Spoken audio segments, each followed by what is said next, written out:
It's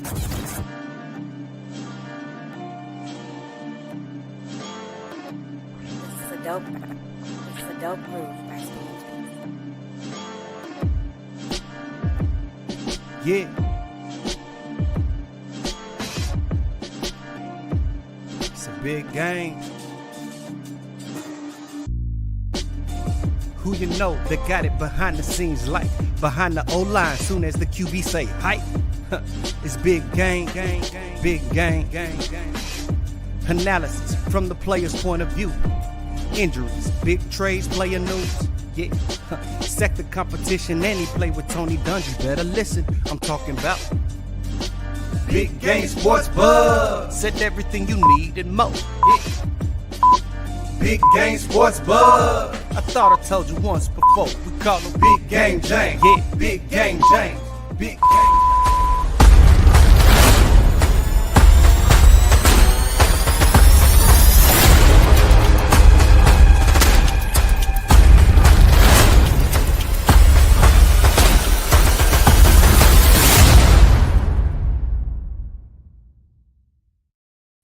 What's up, everybody? That's right. It's that time of the week. It is time for Big Game Sports Buzz, where the sports fanatic and the pro athlete get together and talk all things sports. I am Jay Soggs, the Buff Nerd. Let's go. And of course, I'm joined by the man, the myth, the legend, the reason why this podcast is called what it is, Big Game James. What up, guy? Stoggs, what's up, man? Happy holidays, Grinch. Hey, one of the best and most beloved Christmas characters of all time.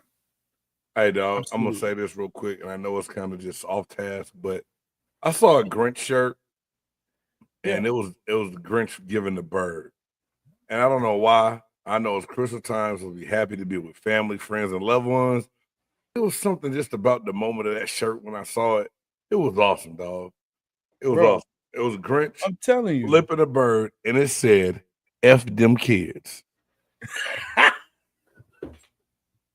We're getting matching ones. I'm telling you. I'm going to find it. We're getting matching ones.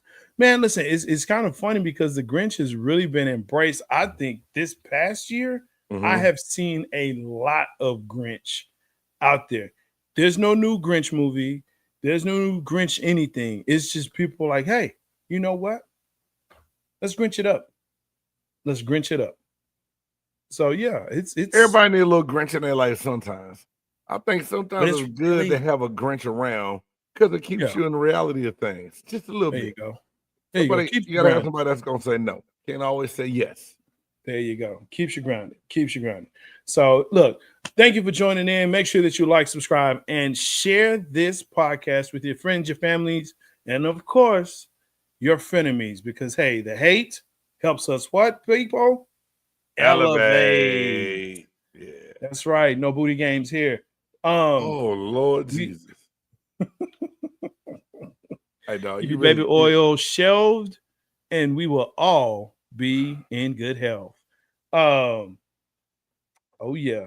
I want to make sure that I shout out to all the people that have definitely made this year an awesome trip. Of course, the Big Game, one of the best people I've met, let alone athletes, pro athletes. Definitely shout you out, brother. Thanks, dog. I'm doing that at the beginning. Yeah, I'm definitely doing that at the beginning. I don't have a lot of friends, man. I appreciate that. Oh man, hey, you know what I'm saying? If I am counted amongst any of them, I appreciate that. So man, I love all three of y'all, dog. And cheers to that. But yeah, definitely appreciate you, brother. This has been a fun ride. Definitely going to keep it moving. Hey, Big A, happy holidays. Happy holidays. Aaron, the countdown, brother, countdown. I can't wait for the Vegas turn up. It's going. I don't even know if people say turn up no more, but they really don't. We're gonna say turn really up. Don't. Just your old ass does. Well, that's okay. I say it too. Hey, that's right. Big Game turning 50. Woo! You know what, man? Cheers to that. That's a huge piece, man. Congratulations on 50 turns. Oh, yeah, I got 50 turns around that sun. I got a great cup for you, J Star? You know what, man? I'm gonna let you have it, dude. I have mine, but I'm gonna let you have it, man. Because you know this weekend is on. But hey, let's get into it. Let's get why we here. You already know how we start this off with the 4 downs. It's time for the 4 downs. That's right. The hottest sports news around. BGSB presents 4 downs. That's right, the 4 downs. And again, this is what we see that we want to talk about with you. So let's get into that first down. I'm going to hit it off right off the rip. There's been a lot of talk about things that's been going on, especially with this portal. Thank you, A. Appreciate you. Yes, always got to support the greatest Christmas character out there. You know what I'm saying? Bringing joy to us all, the Grinch. The portal, it opened on December 9th, well before a lot of these bowls happened. Of course, everyone has heard about Marshall and that whole crap that's going on with them. Army is now playing Louisiana Tech. So they're playing Louisiana Tech in the bowl. Here's the question. Should the portal open after the bowl games and the playoffs? A lot of people want to say yes, Jay Stoggs, but I think the reason it can't and it doesn't because people want to finalize their recruiting. I think it sucks for some teams where you get so many players opt out that you may lose that opportunity to have that extra game that year, that bowl game, and you miss out on some money and revenue. But at the same time, if you extend that, and the national championship game is already pushed back, 2 weeks now, I think, because of the playoff format and the amount of teams that's playing. You push that back, then it opens then, and that's when you have to start hitting the portal up to get those recruits in and get those guys to your school. I think it puts you behind the 8 ball, so to speak, a little bit, and I don't think coaches want that. Now, some may say, oh, well, that's the price you pay for going and dabbling in the portal, and that's the price you pay for entering the portal. I don't know. To me, I've gone back. When you asked me this question earlier this week, I went back and forth a bunch of different times of how I felt about it, and I was like, nah, that shit don't bother me. Then I was like, nah, man, that's jacked up. So here it is. You got schools that's going to have guys opting out because they're going into the portal, and it's a punishment to some people that miss out on some things because in one sense of it, people might look at it as that athletes being selfish. Well, I said some people. I know you said some people. I think there's quite a few people. But I'm gonna let you finish that thought. I don't want to be long-winded and keep talking and cut you off and ruin, mess up your thought process. So that's why I kind of stopped right there so you can interject and let me know what you think. I mean, at the end of the day, if I have to give you a solid answer, that'd be good. The transfer portal, the mess that's been created of it should already exist. So we can't change it right now. It needs to be changed. Yes. It doesn't bother me, but I do think there needs to be changes of when entering the portal and when it opens up can happen. I will say that. Yes, there needs to be some changes to it. Just the mere fact that, so understanding the timelines, right? December 9th is when the portal opens and a player can then basically say, I'm going to enter the portal. I don't know where I'm going, but I'm going to put my name in the pool so people can say, oh, he's available. That player is available. Again, don't know where they're going. They haven't been, nothing's going on except for them saying, I'm opting out. Well, I'm going to put my name in the pool because they can always come back, right? They can always come back. That's the other piece. The problem I have with this is it is so early, especially in the bowl season. And like you said, we're talking about money for the schools, yes, but this also can be money funding for NIL. I mean, there's a lot of things that can go into this.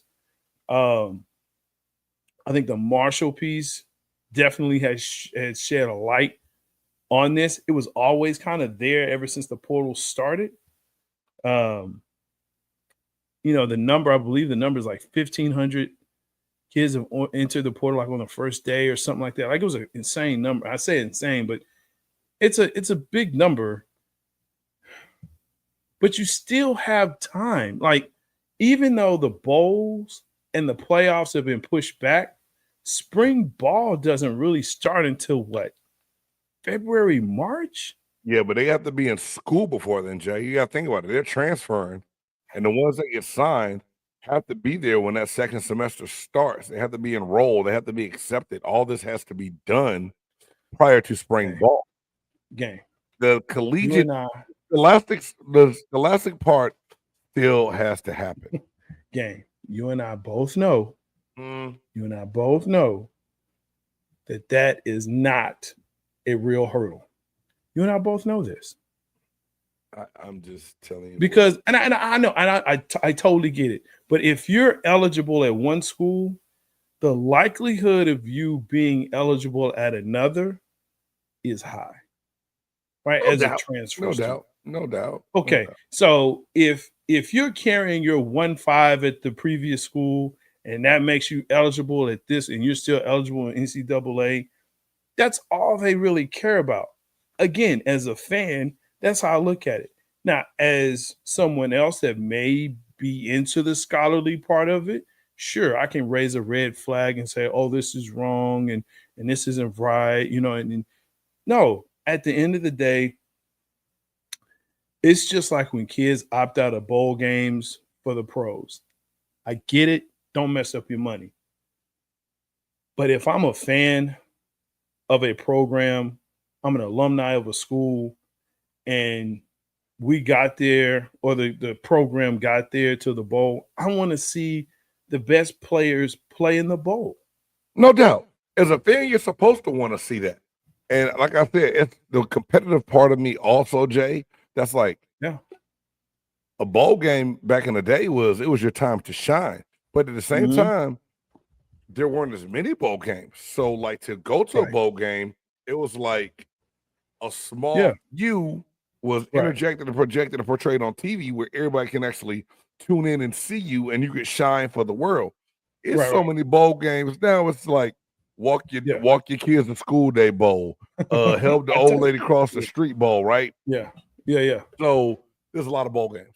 So a lot of people have lost interest in some of these bowl games, and some of it. So that way, and the kids don't care about it because the one big problem, and it's an entire different show that we might just have to tackle and get somebody on here to talk about. Yeah, these kids are bailing out for the money, so it's not even about the love of playing the game. Which, like I said, it's a fine line. Because the universities make so much money, you do want the kids to be able to make some of that cash as well, to reap some of the benefits of, the money that's coming in. But some of these kids are leaving, like the one, what's the last name? Harrison, the safety who left Georgia, starts 10 games. Yeah. And then bolts and goes into the portal. You're one of the top universities, biggest schools in the country. How much better does it really get for you leaving Georgia? And you're a starter. So what's the... Dude, it's so much that goes into it. But your question, this first down, should they have to wait? It would be better for everybody involved. Yes.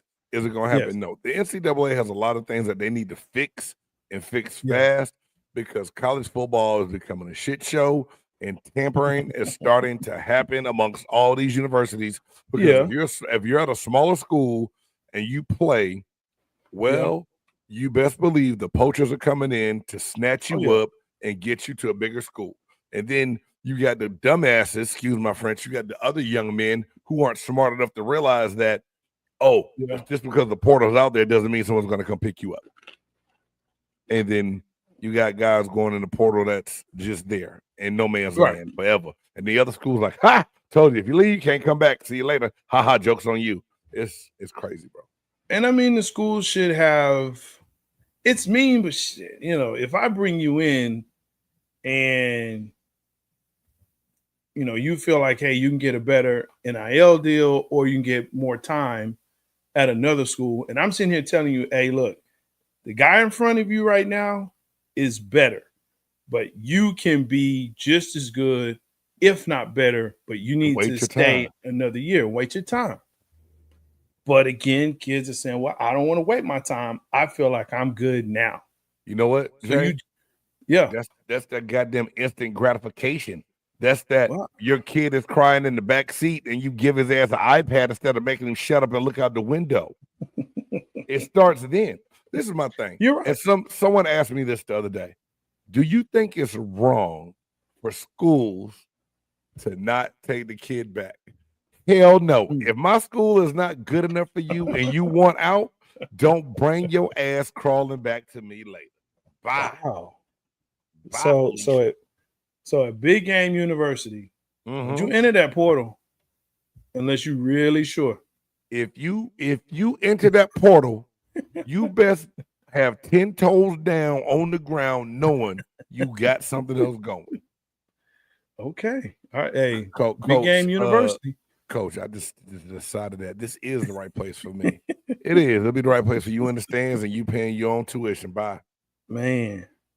Because some place, some point, it's got to be a harsh reality because at some point in time, these young people have to realize that you have to put work in to earn what you want. If I'm also running Big Game University, I'm going in the portal. If I am in the portal, it's trying to get you to come play. It's not to come pay you. Some of these kids are satisfied with getting the payday, Jay, and going and sitting on the bench and not even getting in the game. Yeah. Who almost said a bad word. Who in the hell would have ever thought that a kid's dream was just to go get paid early in college and not touch the field? That's it. But that's it though. You know, and that's and that's the piece that again pushes me to say, no, you gotta wait. Just like the kid, like I said, that if you're not gonna play in the bowl game, I don't need to see you on the sideline with the jersey on, dapping us up. Nah. If you're gonna get in the portal, I don't need to see you on the sideline with a jersey dapping us up. You're done. You've already said goodbye, your goodbyes. The moment you put your name in there, you said your goodbyes. So that's it. Let's hit this one. This is a good one, man. I saw this, and Adam Silver talked about this as well. But basketball viewership in NBA is down this season. And they've been saying that it's been actually trending down, especially during the regular season. What do you think some of these, or what do you think some of the things that are attributing to the NBA viewership being down? And again, make sure for those that are watching now on the podcast, or if you happen to come back, watch it while you're working out, make sure you hit the comments so we can comment right back to you. Jay Styles, to see a lot of these articles, and you know, you and I always joke about how we view basketball and when we really get into watching basketball because we're more football guys. But I can count the times now this year. Like basketball is normally on in my house because my wife is a big basketball fan. And she's like, hey, the basketball's on, turn to basketball. She hadn't said that a lot. And it wasn't until I started reading some of these different articles on the internet, it made me really realize and pose a question to you like, what the hell is really going on? And I really wish I had somebody in the TV world to pop up in here or drop some stuff. Go ahead and read that comment, man. It's nothing but endless threes. It is unwatchable when you have to watch Wembanyama shoot a three and like Middleton and all and Drake. Like it is unwatchable. And I watched a couple of pieces on this where a couple of people were saying, you know what? There's some people that have really ruined the game. Damn. Steph Curry's name comes up repeatedly because I don't like that. I understand you don't like it, but I mean it's a reality. It's a reality. Some have said the Europeans have ruined the game, coming Gilbert in Arenas? and they shoot threes. Gilbert Arenas is one of them, yes. But it's you gotta love Agent Zero. I do love Agent Zero, man. Just if for nothing else, is comments, but it's just the fact that when you watch the game, it is a lot of hero ball, deep threes from God only knows where. A lot of shimmying, a lot of shaking, a lot of, just dude, just play the game. Like play the game hard, but play the game. And I'll also tell you this: the officiating has just gotten so horrible. Where even if you, I won't even say body check. There's no hand checking. Okay, I get that, but it's like you can't even play defense. And when you have each team almost scored 200 points in an All-Star game, come on, man. Why am I watching this? You're right. And I think that's something, Jay, that made me really think if people have gotten to how they feel about the All-Star game, it is probably trickling everywhere else too. At the end of the day, it's sad because I never thought that there would be conversations of why people aren't watching one of the most exciting games that was ever created, and that's basketball itself, NBA basketball. But yeah, and then now this format of doing a 4-team tournament for All-Star, I mean, it's getting dumber and dumber, and I think people are getting fed up. And realistically, maybe shorten the season so these stars take less time off, play in every single game, and give the fans what they pay for. I think fans are just tired and sick of the opting out, the not playing, the resting. So they're like, you know what? I'm not gonna waste my time. I'll go put on a Netflix movie. I'll go watch something else. I'll go watch one of these 50,000 bowl games. I'm not watching NBA basketball because, like Aaron said, it's unwatchable 3-point shooting contest. I'm not doing.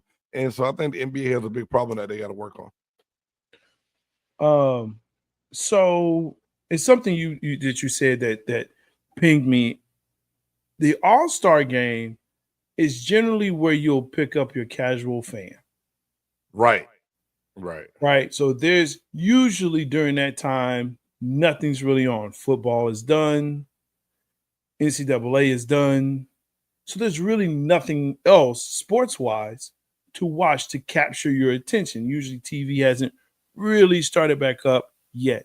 So you have the All-Star weekend and nothing else is going on that weekend. So here's the NBA having the opportunity to catch those casual fans, those young fans. But yet you put up this trash. And if this is my introduction, or if this is my continuation of, okay, let me see what's going on in the NBA, and this is it, I'll wait to the playoffs when it really matters to the players. Because to me right now, the cup is cool and it's kind of bringing some people back, but I can't deal these floors. I know some people like them. I don't. It hurts my brain. With all these different colors on the floor, I don't like that. But I'm an old man when it comes to that. I'm an old man. I'll admit that. You know what I'm saying? That's old man Jay. Get off my lawn, right there. A basketball court, it's supposed to be brown. That's what it's supposed to be. That's cool. Whatever. If it's on the, outside on the blacktop, cool. I'm with it. But nah, let's do something else. But yeah, just play basketball and let them play. And they're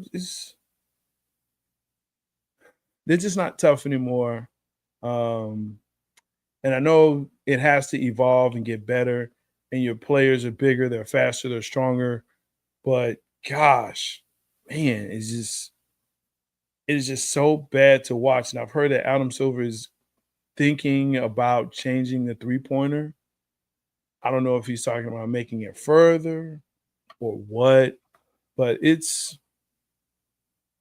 But isn't that going making it shorter? Because they're shooting them like free throws. They're shooting 3-pointers like free throws. Yeah. Boy. Like I said, when I have 7-3 guys shooting 3-pointers. He's just not a freak of nature, though? If it was one, okay. But not everybody. Not everybody. So, Jay, is it because they're so tall when they shoot, it's just automatically going to go in? You know what it is, man? I'm going to be honest with you. It's positionless basketball. And it's horrible. They're all between 6'5" and 6'9", 6'10". And then every now and again, you'll have a 7-footer, right? But the reality is you have like your 6'10", 6'11" guys, and that's your center, and that's also your forward. And then you have a 6'9", 6'8" guy who's, your 3 or your 2. And then you have, like, it's just, and they don't have personalities, man. They don't have personalities. And I'm sorry, shimmying and shaking and doing this does not make a personality. Doing this that's not personality. What do you want? A personality like Dennis Rodman? I mean, he is a personality. But hey, how about this? Have a team identity. Yeah, shit. I ain't seen one of them in a long time. Like, you know what I'm saying? Like, you had the Lakers there with Showtime. You had the Pistons there with the Bad Boys. I mean, you had personalities. You had team identity, right? And you knew when they came in, that's what they were, right? But now, nah. I mean, I would call Jay Morant the shooter, but that's because he likes guns. Oh, snap. I'm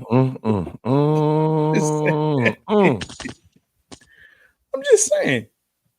Like, there were good nicknames back then. Now, not so much. Not so much. You crazy.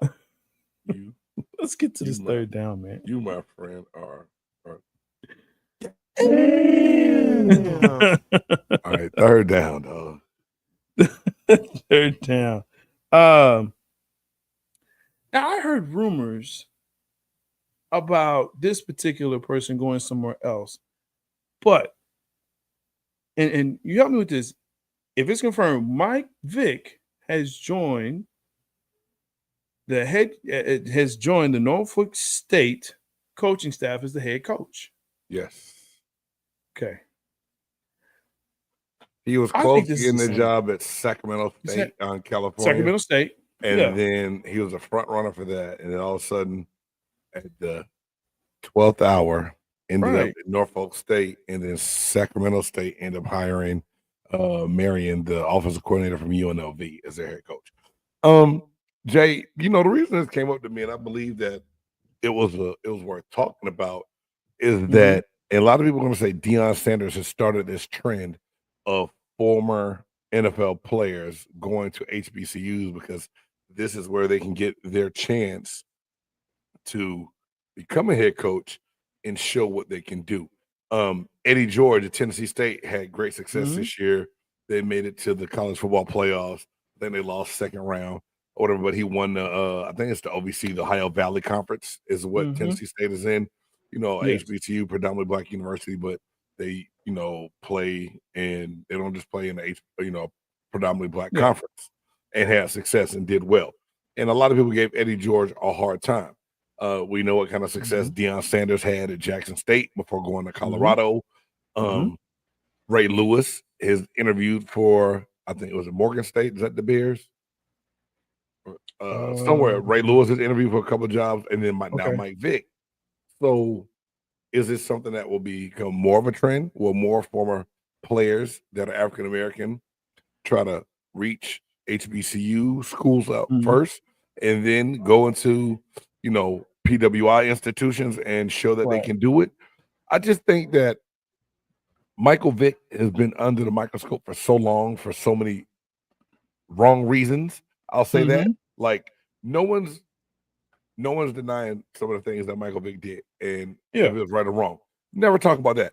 But there's so many other people that do things in life that never get another chance. So, like, anytime Michael Vick does something that's positive and he has a chance to kind of stick it to people, I'm a fan of it. I love it. I think Mike Vick's a great guy. I think that he's going to do good things. And I'm really anxious. I'm really interested to see how Mike Vick does in his head coaching role, because one of the top 10 players in National Football League all time in my eyes. I think I'll say top 10 all time for what he did. And some people may argue with me. That's okay. That's your opinion. That's my opinion. But I'm very interested to see what Mike Vick can do in Norfolk State because we know it's not the most resources. They gotta, he might have to, get some of his own money involved to help. But it's something. And I think Michael Vick is the type of player that younger players can relate to and are going to want to relate to because of what he accomplished on the football field. Right. No, I love it. And a lot of people forget that Doug Williams was also a head coach and a former player. So some people said he was a bad one because he kept playing his son, but that's another that part. But love I you, didn't say it was good. I love you, Doug. I ain't say you was bad either. I'm just saying what I didn't say it was good. I just that's said what some of the was grandmas told me. But I think when you start to look at, Michael Vick as a coach, and especially in Virginia, right? So this is homegrown. It makes the most sense to me than Sacramento State. And hey, shout out to that president, A5. But the thing about it is that him being at an HBCU, number one, being able to relate to these young men saying, hey, I made it to the pros. The real big part to me is that he's from Virginia. Newport News. So he can definitely sit down and say, you know where I'm from? Right there. Down the street. Right there. I have a house that was one street over. That hits different. And so, I'm hoping that this influence that, yes, Deion has sparked again within the HBCU ranks. And I don't think that they may make that leap to PWIs as much as Deion did. I mean, Deion said that's what he wanted to do from jump. It wasn't a secret. So that to me it's just one of those things where people were hoping against hope that he wouldn't. He was. He absolutely was. He told you he was, and he did it.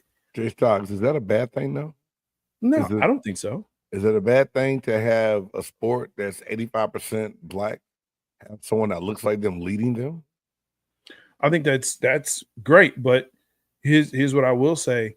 Game, if I have an opportunity to make $250,000 a year or $2.5 million a year with the prestige and everything that goes with it. I mean, I hear you. Hey, the want in me to help others, sure, that look like me, got it. But let me look at house first. And I can reach back into those HBCUs and say, hey, you can come here, you can stay there, I can help that program out, whatever it may be. But you should always want to progress. I get it. You want that school to progress with you. Get your alumni.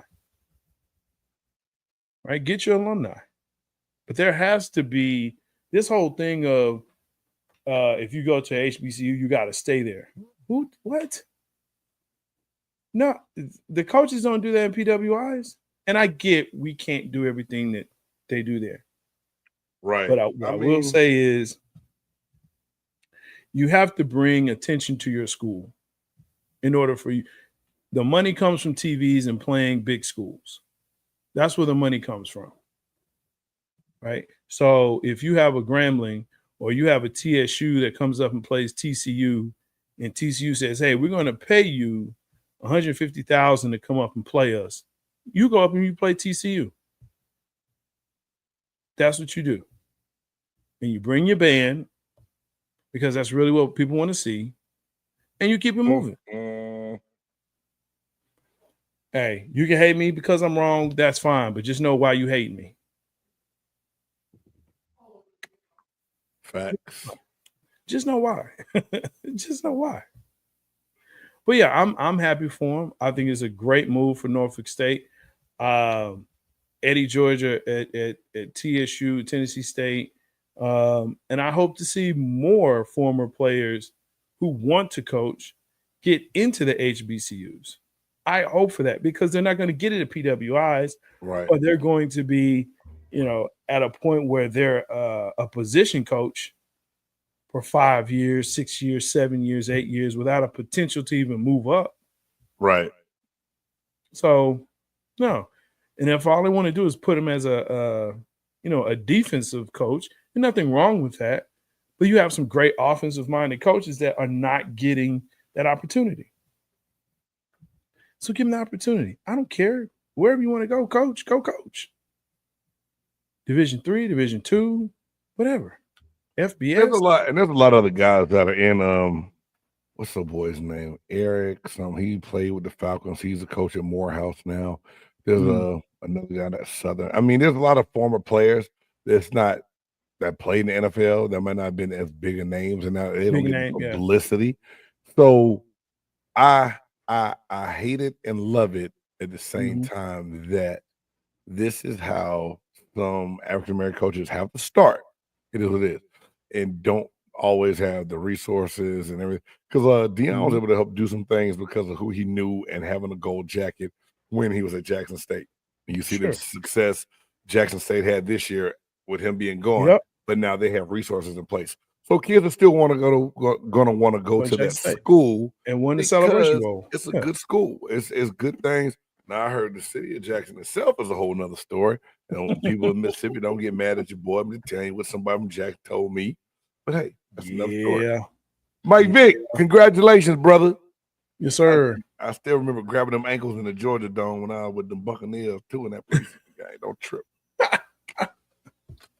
Man, we're gonna move on. Get that right there. You and Jamal. Hey, Jamal Anderson, man. Hey, motherfucker there. Got y'all. All right. Yeah. Hey, let's go. like the dirty warthog. Dirty warthog. Fourth down. And this one right here, this was a question. I was like, man, you know what? And we've heard it before, but I think it's starting to get louder and louder now. Who needs a Super Bowl more? And we're talking really kind of this year. Lamar Jackson or Josh Allen? Damn. Not career. We're talking this season.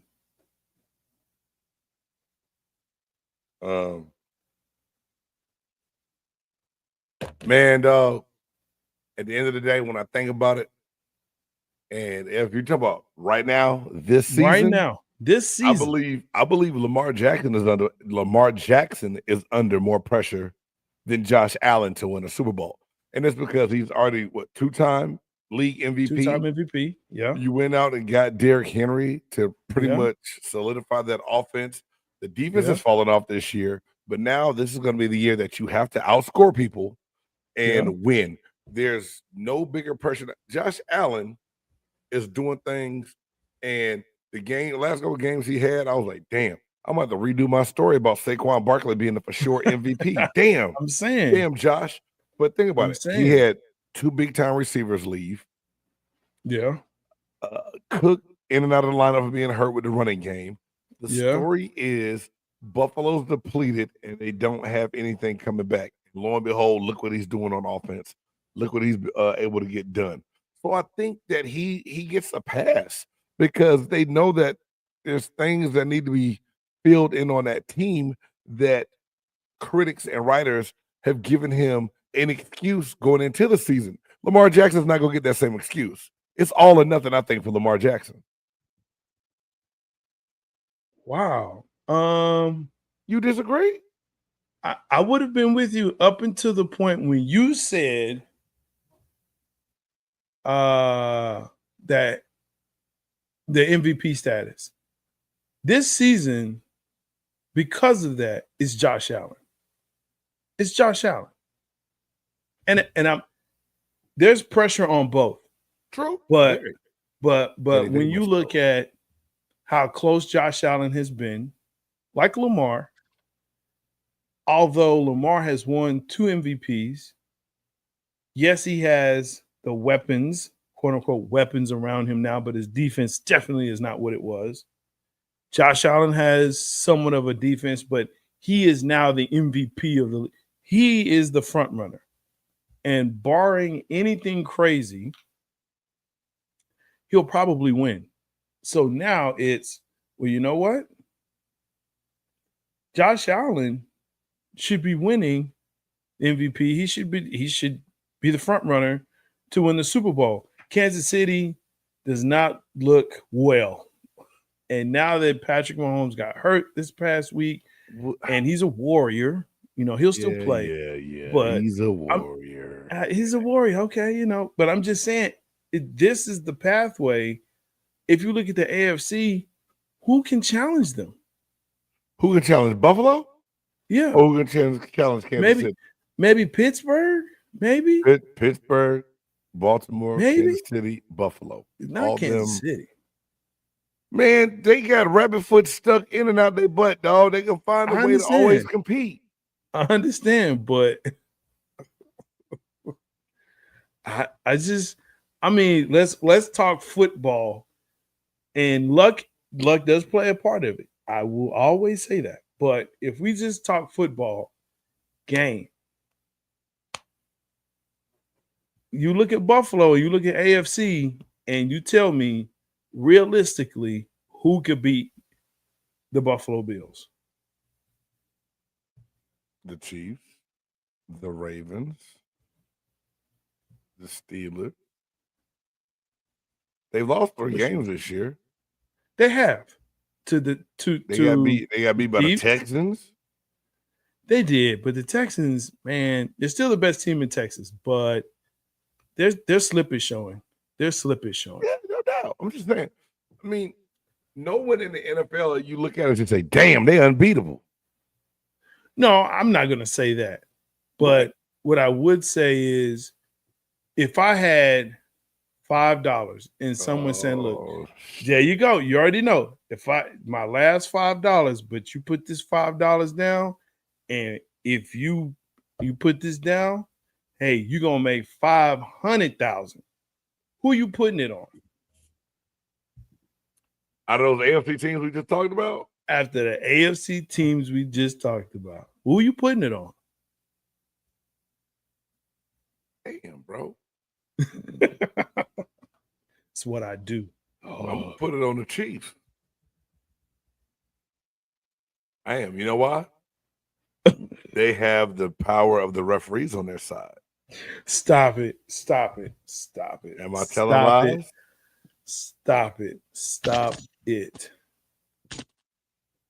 Now look, I'm not that way when it comes to them, but that we gotta stop that. Look,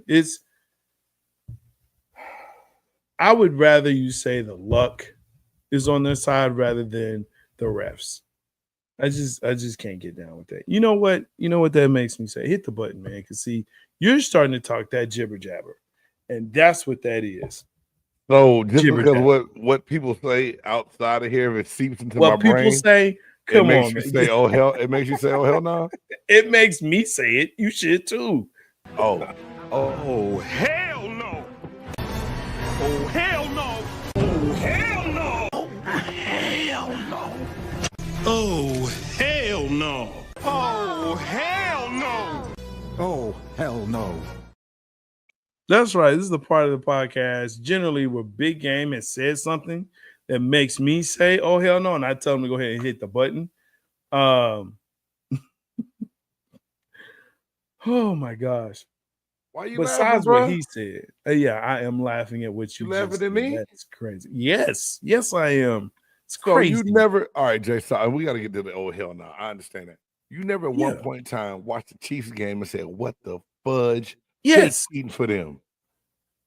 No. All right. Me, I'm tripping. I don't think so. I don't think so. Now you don't think so. Okay. I don't think so. Man, you know what I've said? I've said, oh, that's a bad call. Or they missed the call. It's a bad call. It's a difference. But I say that just about damn near every game, it feels like, though. So you blaming it on the referees doing a horrible job this year? I'm not going to say doing a horrible job, but I will say that there are some missed calls throughout the league. Facts. Definitely some missed calls. And yeah, that's what it is. All right, but hey, cool. Usually I yield to you. This is your cat. If you want to go first, I have mine. You've seen it. You can go first. All right, let me knock these out, man. I love strolling through Twitter because it's always gonna be something that's gonna catch your eye. And I'm gonna stroll to the. I screenshotted this shit today, and I was like, oh my god, this is mine. Oh hell nah, and I've got to talk about it. So, like I said, I got two of them, and both of these. Thank you, X, for giving my oh hell no today. Jets owner Woody Johnson reportedly nixed the Jerry Jeudy trade due to a Madden rating. So here it is. The New York Jets were interested in Jerry Jeudy because they wanted to get Aaron Rodgers more weapons and they needed another wide receiver. Jerry Jeudy is having a resurgence in Cleveland this year. We can say that. He's playing very well, right? Yeah. Woody Johnson opted out of making a move for Jerry Jeudy because his son told him that Jerry Jeudy did not have a very good rating in Madden. When the hell has Madden football become the criteria in which we scout and evaluate professional athletes? Oh, hell no. You got to be shitting me. Your teenage son told you the rating wasn't good, and I had to go look at another. This was on Yahoo. So I'm going to say Yahoo had to be credible with this goddamn article they released. Yahoo Sports fake news, right? Yes. Yahoo Sports released this today, and it was also on another publication. So that's one. My second one, real quick. Doug Gottlieb.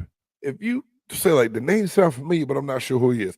He's a longtime college basketball analyst on ESPN. He is now the head coach at Wisconsin Green Bay. In a press conference the other day, or an interview the other day, Doug Gottlieb was getting ready, talking about the team they were going to play. He was like, I'm not worried about how we're doing. I know we're not winning a lot of games, but there's no way we go and lose to nobody you. He referred to another school as Nobody University. Doug Gottlieb and the Wisconsin Green Bay basketball team went on to lose 72-70 to Division II Michigan Tech. And now he is trying to justify what he meant by nobody you. Doug Gottlieb, you're third from the bottom of your conference. You're losing games. Shut the hell up. Oh, hell no. Nobody you. Division II. I didn't even know there was a Michigan Tech. Beat your ass. No one did, bro. No one did until now. That's what I got. Hell nah tonight. I saw that, and those are both very good, especially Doug Gottlieb. And yes, Aaron, I agree, and I think a lot of people agree with your sentiment that Doug Gottlieb is awful. Jackass. Man, I'm scrolling through, and I see this article, and I okay. Here's what's going on in the SEC, specifically at Alabama. Apparently, the AD is calling on the fans of the Alabama Tide to help fight back. Fight back. That's his message. Fight back and help and provide for NIL. That was his message. Hey, we need y'all to help donate to NIL for the players. So help fight back so we can get better players. Dude, this is the athletic director. Are you telling me that Alabama and the Bars, like, they're just so money strapped. They gotta lean on the fans to get money. Well, that's for where a the lot of the players. collective money comes from, Jay. It comes from alumni and boosters and fans. It comes from And alumni outside, and boosters. do you know that Chip Kelly at LSU just donated $1 million of his salary to the collective to help with NIL money? That's how serious this shit is getting now. It's getting serious, bro. Let me tell you something. Wait, Big game might not be successful long because if I got to give you $1 million of mine, we gonna be in the portal going to Michigan Tech trying to get some of them guys. dude, how bad though? But you know what it says more than anything to me is that they're not supporting it. They're not supporting the program like they were before with Nick Well, I think Saban. they're pissed off that Nick is gone, and a lot of people aren't happy with Caleb DeBoer. Okay. LSU still though, with the amount of guys they have leaving, I think they only lost 8 in the portal compared to like Oklahoma. Shit, Marshall lost the whole team. Yeah. You only lost 8. get that. You good. I get that, but Alabama has lost some. They lost 3 of their best ones. They lost 2 of their best ones to Colorado too. Yeah, they sure did. Alabama's losing some, and they'll probably lose some more. But what kills me on this is the fact, again, that you would actually put out this message of help, fight back and help, fight back. Not fight back. Is that what's getting you? It's the that's wording. It's the wording. back. Fight back. That's the wording. Fight back.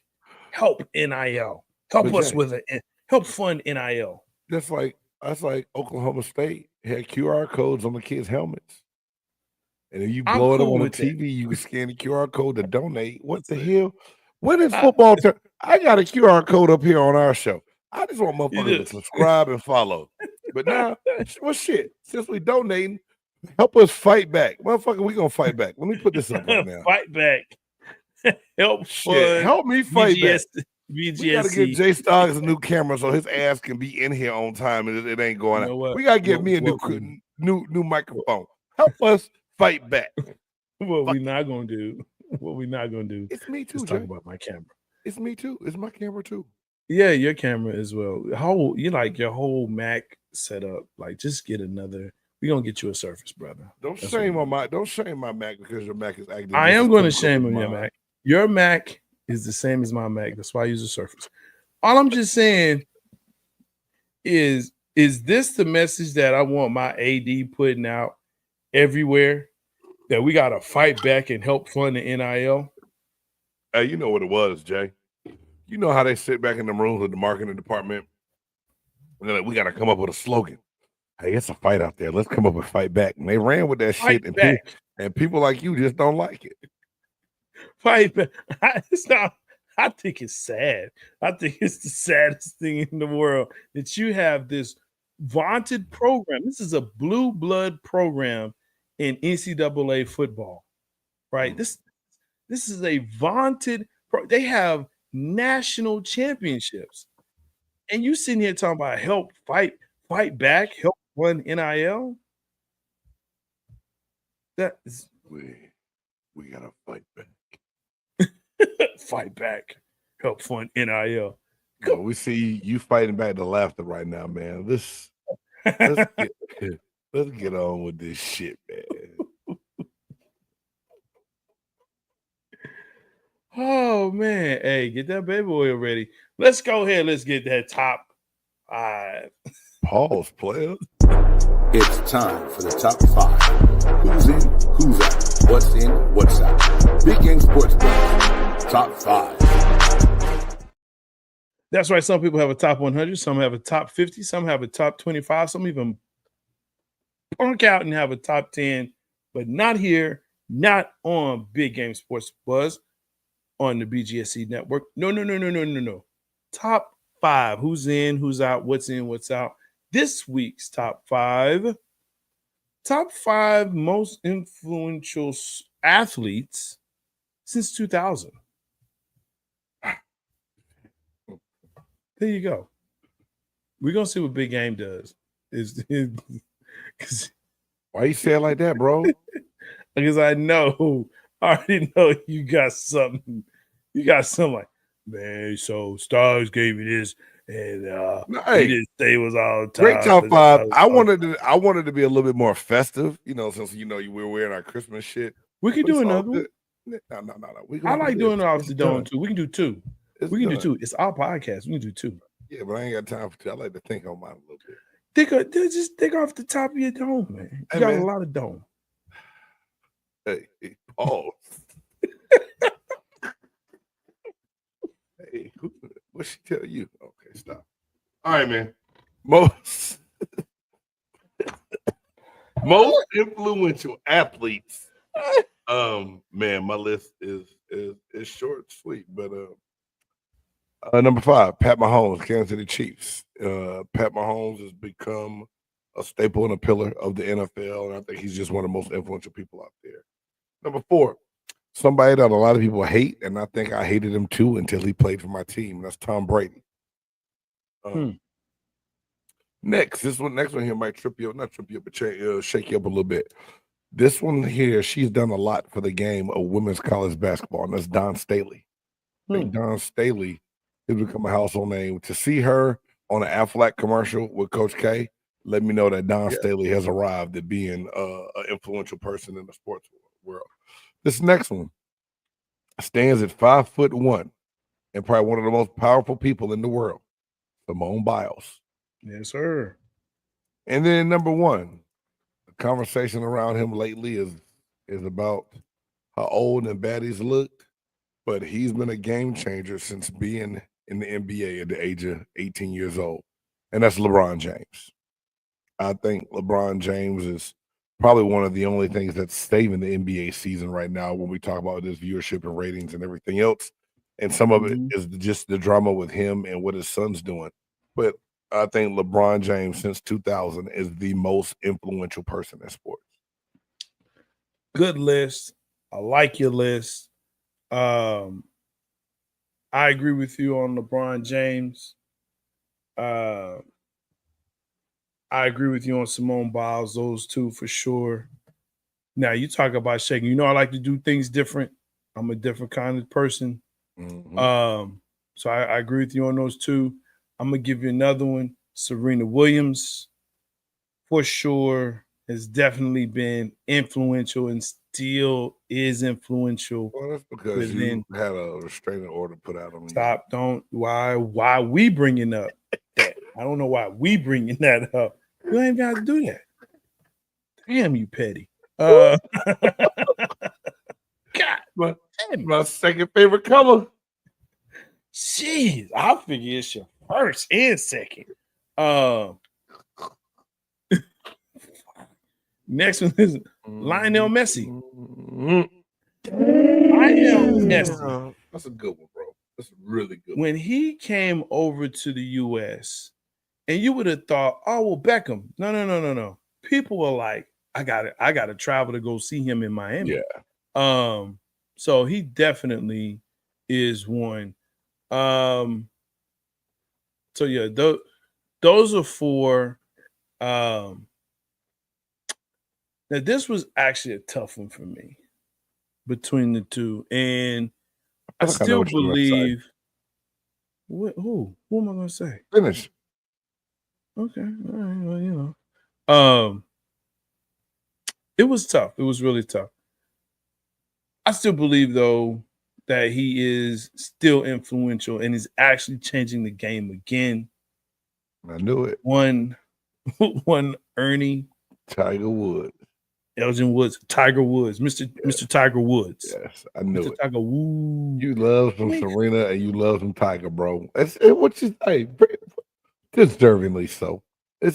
They're game changers, and you said since 2000. So since 2000, I mean, he's literally changing the game again with the new league, an indoor league. I'm excited to see it. I might. Did you say an indoor golf league? There's an indoor golf league. He and Rory McIlroy have put together, and they're going to start it in January. Is it putt-putt? No. So it's like TrackMan. They have like a big arena, and they're going to hit the ball. You're going to see it. It's supposed to be really cool. I'm very excited to see it. Hey. And they got teams. So they have a team, like they have a team in Dallas, they have a team in Miami, team in New York, and 2 teams in LA. And they face each other. Yeah, I do. Yes. Shit. Okay, I gotta check this yes. out. Man. You done the buff nerd does it again. First you have me. Hey man, first and foremost, too, before we go on, if you ever send me some plank fighting shit again, we gonna dog. I cannot tell you how many people I sent that link to. I had people hit me be like, "Hey man, this ain't real." I'm like, "Shit, you watching it just like me?" It's like, real. The shit you find, bro. Plank, bro. Oh my God. Hey y'all, I'm going to post it. I'm going to make a video of this weekend and post it on the BGSC network social media so y'all can see some of the foolishness that Jay Stocks hits me with, bro. Listen, as long as you do the plank, the car jiu-jitsu, the pillow fighting championship. No, the nut kicking contest. That they just talked about that on local radio here. And I'm like, I've been on that. Like, have you seen that? I was like, I've been on that for months. Yeah.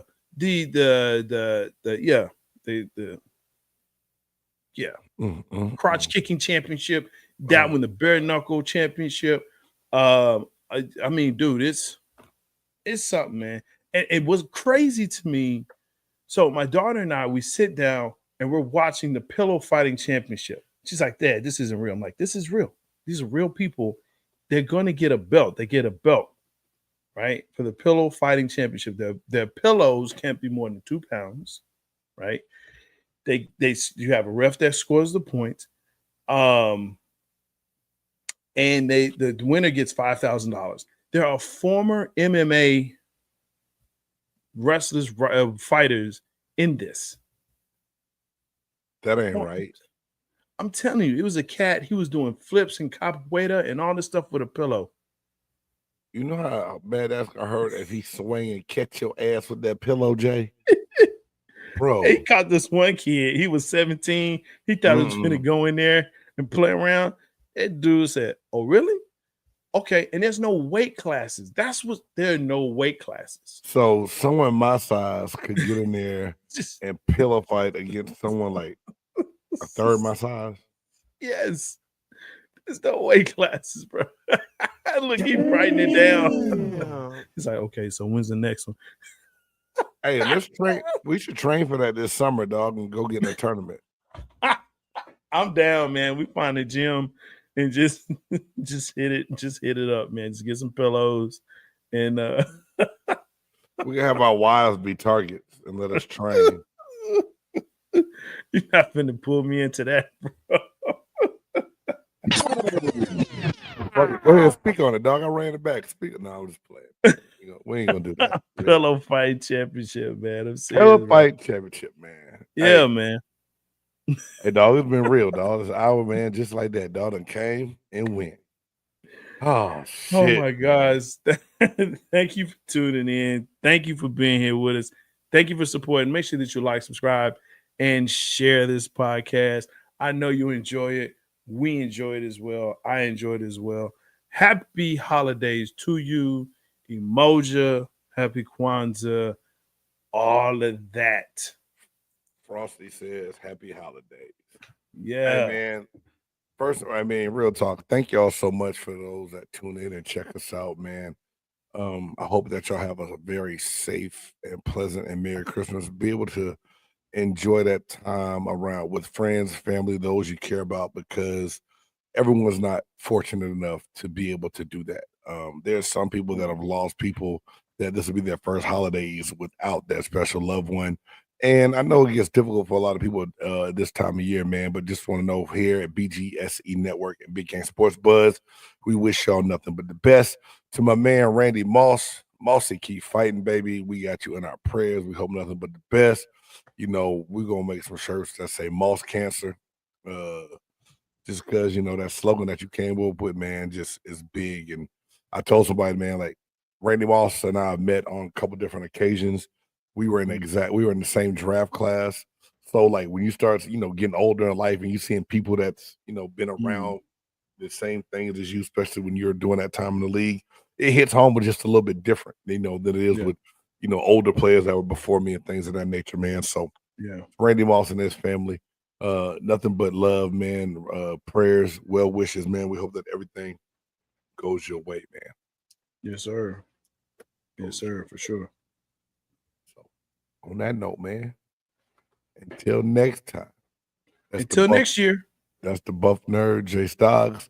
I'm your boy, Big Game James. Have a very Merry Christmas, Happy Holidays.